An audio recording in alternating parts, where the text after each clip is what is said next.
Working on a project with blankets, and it sort of led us to this fabric and textile development, that working with all of these different weaves, and we were taking artwork and trying to weave these different patterns, and some of them not coming out any way, shape, or form of what we expected them to be, but actually in many ways better than what we were trying to make them. So it became about outerwear and coats and linings and trying to do lighter weight textiles, but using some of the same type of weaving ideas.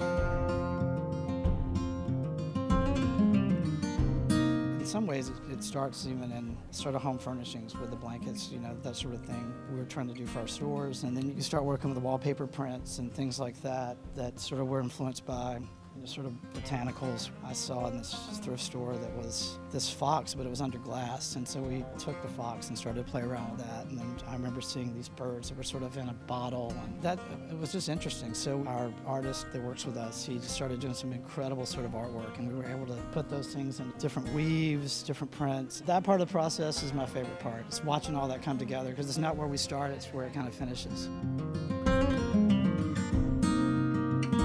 We started almost have sort of a cardigan feel to them. In some cases we did layer it, and in some ways we let sort of just a really bold plaid in a shirting fabric and explode it to where you can do just a giant sort of repeat on the plaid. So on the back side of this fabric, it's sort of pure in color, but as we brushed it, it gets this incredible sort of nap to it, but it also just has such a great drape. It's really like a cardigan. So in many cases we just sort of showed it like that.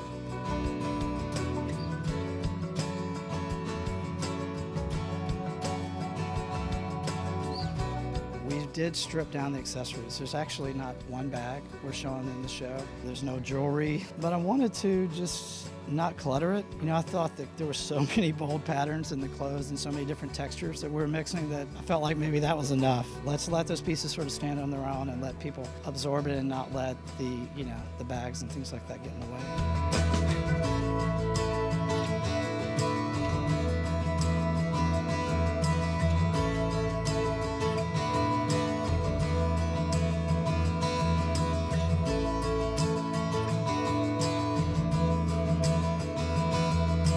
I am wearing, it's like a really big white fur jacket. No, it's gorgeous.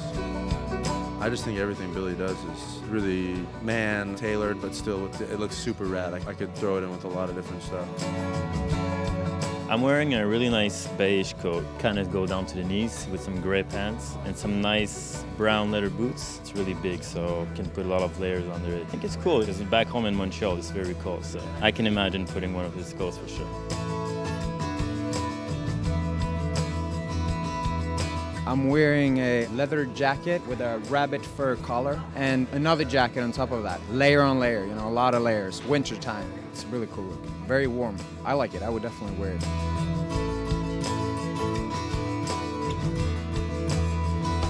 I would wear an oversized white shirt and pantsuit. It's really cool because it's pretty close to Italian style for me. It's really classic, but it's really cool. I really like it.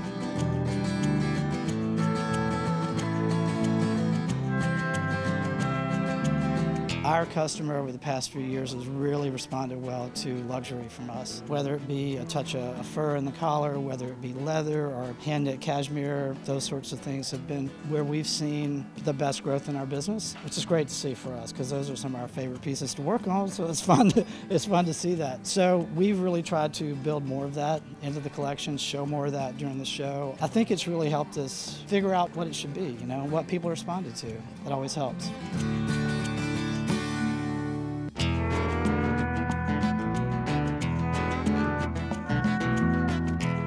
It's sort of a dual citizenship between Alabama and here, and you know we worked it that way for so long, and that really does sort of inspire the whole collection in so many ways. That sort of balance of those two things. So, and at this point, I wouldn't know how else to do it. I don't know what I would do if I wasn't doing that.